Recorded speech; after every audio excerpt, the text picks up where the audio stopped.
Um, I love the Michael Saylor shirt, which we touched on before. He's sort of definitely set a high bar for institutional adoption, right? I mean, the guy is as all in as you can imagine with a corporation raising debt, $1 billion worth of debt more than once. Um, do you think that that's a path we can expect to see from other corporations, or do you think that we'll get a whole lot more Elon Musks who somewhat view it as a treasury asset, but also a profitable asset, and maybe one that they'd be willing to part with if the situation arose? Well, with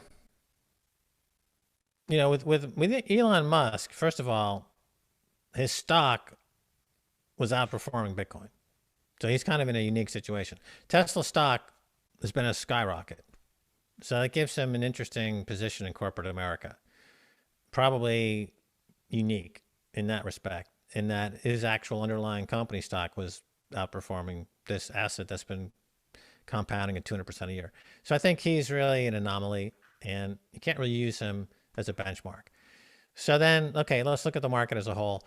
You have the problem, as Michael Saylor articulates it, is one of loss of purchasing power on your cash reserves, which he estimates to be approximately 15% a year due to the M1 money supply, other money supply, money printing expanding at approximately 15% a year or more.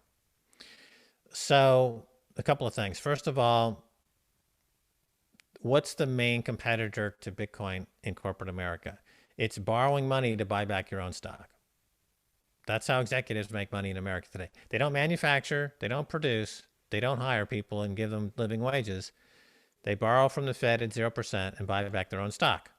And so their executive stock options go from $1 to $20. So their compensation is 50, 60, 70 million or 100 million or $200 million. That's how they engineer that, by gaming the system, by gaming the central bank. And the central bank is in on the con because they claim that there's no inflation. So we can't raise interest rates, even though it's provable and demonstrable that there is a lots of inflation and they should be raising interest rates. But because they are working together with these corporations and banks to keep rates low, they must say that there's no inflation, or in fact, they even say there's deflation. So Michael Saylor called time on this. He called them out. He said, wait a minute, I could borrow money to buy back my own stock, but I think that these central banks are printing us into ruination. So what I'm going to do is I'm going to take that borrowed money, I'm going to take the cash in my balance sheet, and I'm going to borrow at less than 1%, and I'm going to buy this asset that is a bulwark against the inflation. It's going to go up. It's moving up 200% a year, but at a minimum, it's going to outperform inflation by a substantial margin. And so then that is something that every CFO in the country and in the world now cannot ignore, because otherwise they open themselves up to shareholder lawsuits. So he's thrown down the gauntlet. And now every CFO and every CEO and every board member of every public company now has to take that on board by law. It's not something they can decide not to do. They have a legal responsibility. So, and then when you put pencil to paper and you work through the math, they're going to say, wait a minute, this is actually true. We should actually be doing this, or we're going to be sued out of existence by our shareholders. So they, of course, would like to delay making that choice for as long as they can, because it's a change of thinking, and people are resistant to change. So that's why you see a lot of propaganda. So mainstream media, Wall Street Journal, Bloomberg, MSNBC, CNN, the BBC. There's a lot of propaganda. There's a lot of FUD out there about Bitcoin and the environment. But that's completely false. It's pure propaganda. Bitcoin and dirty and the use in illicit activity. That's completely provably false. But this they're very used to getting their way with propaganda. Remember, the Iraq War was sold on this idea of weapons of mass destruction, Just didn't and like Texas. a little vial of talcum powder, shaken at the UN and saying, "Look, this is really deadly stuff I'm holding here. I just poured it out of my Johnson and Yellow Johnson cake. baby powder, Yeah. but trust me, it's really really dangerous."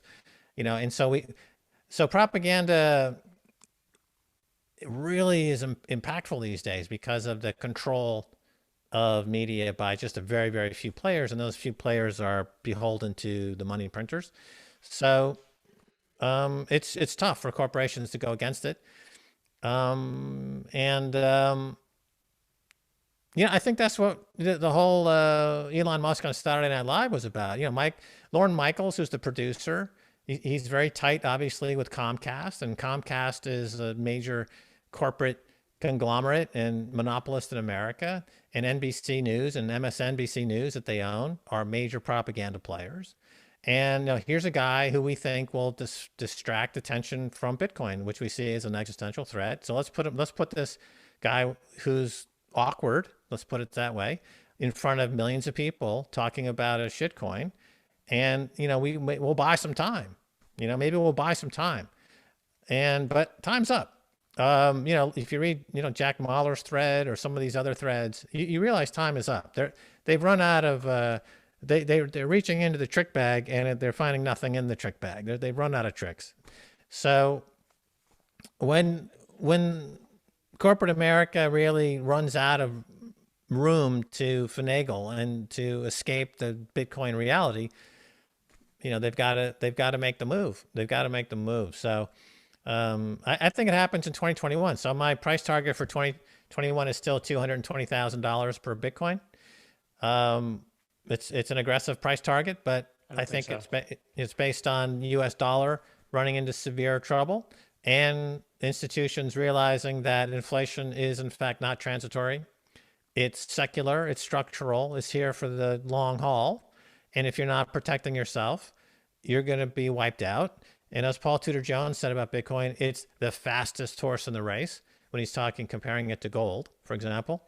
And so you get this wave, a tsunami of cash comes back into Bitcoin. Actually, my team took all of the wild predictions about 6 months ago from 3,000 up to a million for the cycle top, because obviously the individuals generally are pretty bad at making predictions, but groups, when you average them out, do very well. And it was about $235,000 was the average. So Really? I don't, yeah. So I don't find that to be actually that aggressive. I think that that's probably, if you believe in the parable of the ox and that people, all make a guess together that they'll come close, that's right where it lands. The wisdom of crowds.